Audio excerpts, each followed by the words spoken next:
Alors j'avais un ami qui était dans l'armée de terre et lui il aimait beaucoup courir avec les Rangers, c'est-à-dire que lorsqu'on partait en forêt faire un footing, nous on était tous avec des chaussures classiques de running et lui il était avec des chaussures type Rangers. Donc il avait vraiment les Rangers TTA qu'on utilise pour les cérémonies. Et lui en fait il les utilisait tellement souvent qu'il pensait que c'était pas forcément nocif pour lui et qu'il avait l'habitude de les porter et qu'au final au niveau de la mécanique son pied était habitué à la chaussure. Et bien figurez-vous que lorsque je l'ai rencontré c'était pendant le stage de moniteur EPMS. Donc on avait entre 6 et 8 heures de sport par jour à certaines périodes. Et malheureusement, avec tout ce volume accumulé, plus le port de Rangers prolongé, eh bien sa cheville n'a pas tenu et au final il s'est blessé. Mais rassurez-vous, il a pu finir le stage. Quoi qu'il arrive, si vous portez souvent des Rangers et que vous les utilisez malgré vous, on va voir quelques exercices pour éviter la blessure ou en tout cas pour la repousser le plus possible.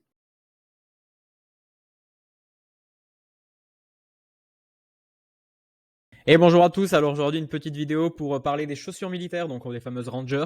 Est-ce qu'on est pour, est-ce qu'on est contre, comment les utiliser et quoi faire lorsqu'on les utilise pas et comment garder une cheville saine. Donc on va essayer d'être rapide.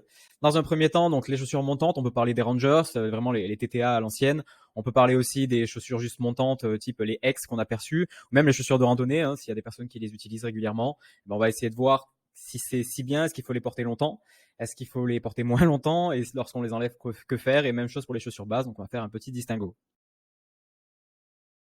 Donc dans un premier temps, au niveau des chaussures montantes, alors souvent les Rangers et qu'on peut retrouver dans l'armée, ces chaussures-là apportent une meilleure protection. C'est-à-dire qu'on a tous fait le test, on se fait marcher sur le pied lorsqu'on a une Rangers et on se fait marcher sur le pied lorsqu'on n'a pas de Rangers. Normalement, on se rend compte qu'on a une bonne protection. Alors ça, c'est vrai. Il y a aussi une protection sur des grands axes, c'est-à-dire que si la cheville part, on va dire dans une ornière, si cette cheville n'est pas bien maintenue dans une chaussure, c'est possible qu'elle fasse des grandes amplitudes de façon très rapide. Et pour les personnes qui n'auraient pas une bonne protection musculaire, la chaussure apporte un renfort supplémentaire.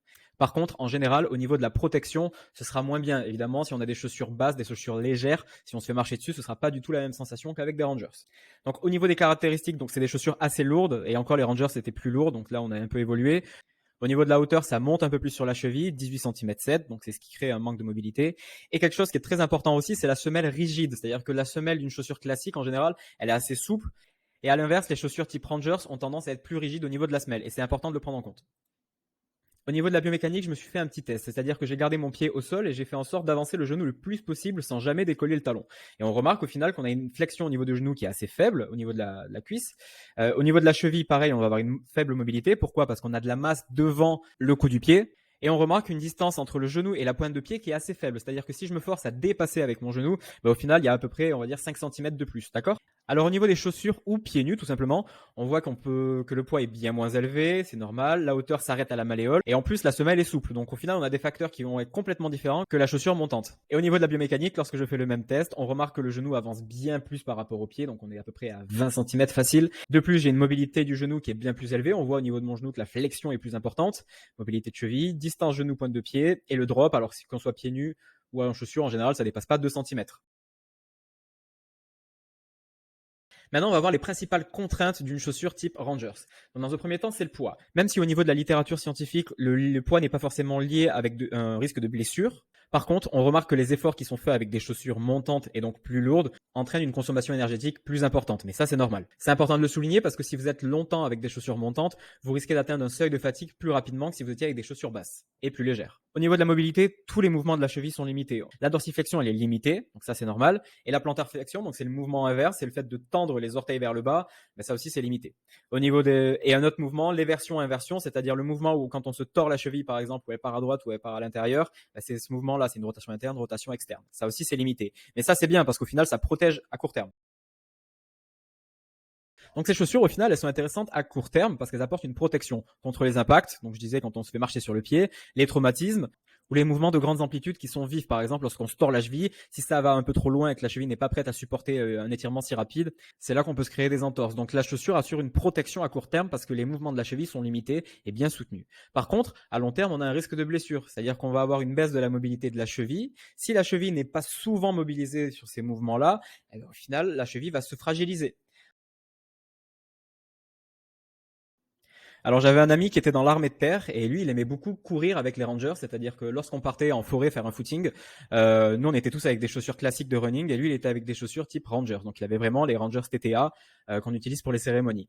Et lui, en fait, il les utilisait tellement souvent qu'il pensait que c'était pas forcément nocif pour lui et qu'il avait l'habitude de les porter et qu'au final, au niveau de la mécanique, son pied était habitué à la chaussure. Et bien, figurez-vous que lorsque je l'ai rencontré, c'était pendant le stage de moniteur EPMS. Donc, on avait entre 6 et 8 heures de sport par jour à certaines périodes. Et malheureusement, avec tout ce volume accumulé, plus le port de Rangers prolongé, eh bien sa cheville n'a pas tenu et au final, il s'est blessé. Mais rassurez-vous, il a pu finir le stage. Quoi qu'il arrive, si vous portez souvent des Rangers et que vous les utilisez malgré vous, on va voir quelques exercices pour rééviter la blessure ou en tout cas pour la repousser le plus possible. Donc ça paraît simple, mais dans un premier temps, il faut libérer votre cheville le plus souvent possible. Donc dès que vous avez l'occasion de retirer vos Rangers, faites-le et marchez soit pieds nus, soit avec des tongs ou avec des chaussures qui ont une semelle légère et aussi mobile. Ça vous permettra de réhabituer votre cheville à travailler sur différentes amplitudes, à recapter les informations du sol et donc renforcer la qualité du message nerveux. Mais je vous conseille d'en faire un peu plus et de créer des exercices de mobilité et de renforcement musculaire qui vont vous permettre de créer une vraie carapace autour de votre cheville. Dans un premier temps, faites une routine de mobilité avec des étirements et des exercices que j'appelle contrôle moteur, c'est-à-dire à vous d'aller chercher vous-même des amplitudes importantes en essayant de contracter vos muscles sans forcément mettre de charge. C'est très intéressant et ça permettra d'améliorer la qualité du message entre vos muscles de la cheville et votre système nerveux. Et en plus, le fait de travailler les muscles de la cheville, naturellement, ça les renforcera. D'autres exercices pour les renforcer, vous pouvez faire du pistol squat. Donc moi, ce que je fais avec mes élèves, c'est que je le fais souvent sur une box parce qu'il y a pas tout le monde qui arrive à faire du pistol classique dès le début. Mais c'est un exercice qui est très intéressant et on peut remarquer une dorsiflexion qui est importante au niveau du pied qui est posé.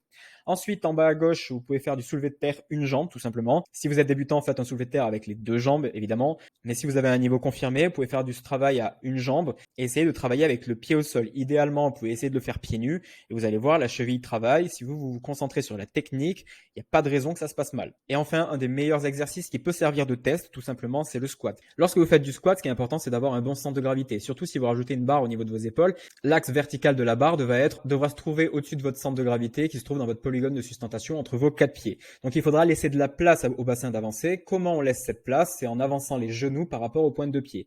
Et donc pour ça, il va falloir travailler sur l'amplitude de cheville, cette fameuse dorsiflexion, et essayer de libérer de l'espace pour votre bassin en avançant le plus possible votre poids grâce à vos muscles de la cheville. Donc un petit résumé, faut-il attendre la blessure pour se renforcer? Évidemment que non. Dans un premier temps, vous pouvez faire des tests tout simplement, vous pouvez identifier des déséquilibres, essayer cheville droite, cheville gauche et se rendre compte peut-être que la cheville gauche est moins souple que la cheville droite et venir rééquilibrer ça tout simplement. Donc ça c'est le point numéro 2, on travaille sur les points faibles. J'utilise souvent l'image de la chaîne avec plusieurs maillons. Si vous renforcez que les maillons forts et que vous laissez un seul maillon faible, votre chaîne ne pourra pas bien se développer. Il faut toujours penser aux maillons faibles pour vraiment être le plus performant partout. Et une fois qu'on a réussi à travailler sur les points faibles, il faut les réévaluer et continuer à renforcer avec d'autres exercices, d'autres contraintes et essayer de constituer vraiment une vraie carapace musculaire autour de votre cheville. Voilà, alors j'espère que cette vidéo vous aura plu. Je suis actuellement sur mon Instagram et je regarde pour la prochaine vidéo. Donc j'avais proposé 3 choix, les nouveaux CCPG de l'armée de terre, la semaine de délote d'une prépa Beluga que j'ai fait avec un stagiaire et le port du sac à dos et les blessures, donc un peu sur le même format que pour les chevilles.